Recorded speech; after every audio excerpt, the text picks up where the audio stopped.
একজন ভক্ত মহর্ষিকে জিজ্ঞাসা করলেন, জ্ঞানীর কি দেহাত্ম বুদ্ধি নাই? মহর্ষি উত্তর দিলেন, বুধ আছে, দেহাত্ম বুদ্ধিও আছে। শেষেরটি জ্ঞানী ও অজ্ঞানীর সমান, কিন্তু একটু পার্থক্য আছে। অজ্ঞানী দেহটাই আমি ভাবে, অপরপক্ষে জ্ঞানী জানে যে সবই আত্মার বা সবই ব্রহ্ম। যদি ব্যথা থাকে থাকুক, এটাও আত্মার অংশ, আত্মা পূর্ণ। এখন জ্ঞানীর কাজ সম্বন্ধে, এগুলো তথাকথিত কারণ এগুলো নিষ্ফল। সাধারণত কাজগুলো একজনের সংস্কারে পরিণত হয়। যতক্ষণ মন সক্রিয় ততক্ষণই এটা সম্ভব। যেমন অজ্ঞানীর ক্ষেত্রে জ্ঞানীর মন আছে বলে ধরে নেওয়া হয়, কিন্তু তিনি নিজে মনের অতীত। তার কাজ করা দেখে মনে হয় যে মন আছে, কিন্তু তার মন অজ্ঞানীর মতো ফলপ্রসূ নয়। সে কারণে বলা হয় যে জ্ঞানীর মনই ব্রহ্ম।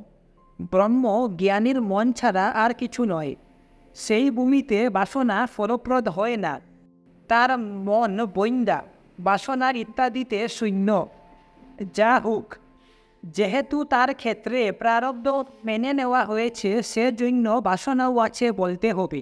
যদি থাকে তবে সেটা কেবল ভোগ হেতু। অর্থাৎ বলা হয়, কর্ম দু প্রকার ফল দেয়। একটাতে কেবলমাত্র তাদের ফলের আনন্দ ভোগ হয়, অন্যটাতে মনের উপর সংস্কার রূপ ছাপ রেখে যায়, যার ফলে জন্মান্তর হয়। জ্ঞানীর মন বৈন্দা হওয়ায় কোনো কর্মবীজ থাকে না।